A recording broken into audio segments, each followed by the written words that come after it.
दौंडचे आमदार राहुल कुल यांच्या सातत्यपूर्ण पाठपुराव्यानंतर अखेर रेल्वे बोर्डानं छत्रपती शिवाजी महाराज टर्मिनस ते सोलापूर वंदे भारत एक्सप्रेसचा दौंड स्थानकावरील थांबा मंजूर केलाय। या निर्णयामुळे दौंड आणि परिसरातील प्रवाशांना मोठा दिलासा मिळणार असून या भागाच्या सर्वांगीण विकासाला नवं बळ सुद्धा मिळणार असल्याची माहिती आहे। विठ्ठलाची कार्तिकी यात्रा 2 नोव्हेंबरला होणार असून भाविकांच्या सोयीसाठी राज्य परिवहन मंडळ 1150 बसेस आता सोडणार असल्याची माहिती परिवहन विभागाकडून सांगण्यात येते। मंत्री प्रताप सरनाईक यांनी या संदर्भातली घोषणा केली आहे।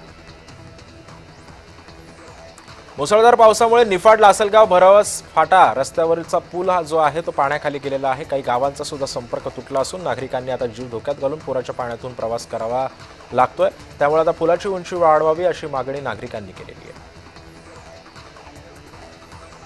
पावसामुळे अनेक ठिकाणी शेतांमध्ये कापणी झालेली मक्याची कणसं पाण्यावरती तरंगताना दिसून आली आहेत। तर काही शेतकऱ्यांनी कांदा रोपवाटिका तयार केल्या असून आता त्यामध्ये सुद्धा पाणी साचल्यानं नुकसान वाढण्याची सुद्धा शक्यता वर्तवण्यात येते आहे।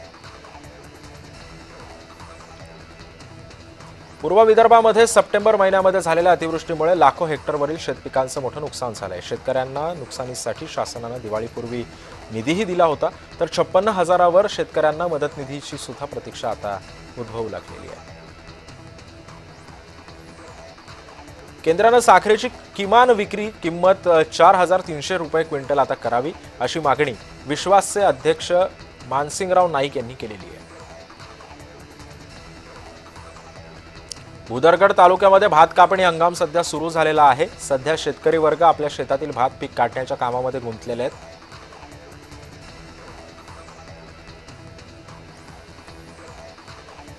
प्रधानमंत्री सूर्यघर योजनेमध्ये धुळे जिल्ह्यातील 9,000 ग्राहक छतावर सौर ऊर्जा संच बसवून वीज निर्मिती करत असल्याची माहिती मिळते। त्यांची स्थापित क्षमता ही 33.57 मेगावॅट इतकी असल्याची सुद्धा माहिती आहे।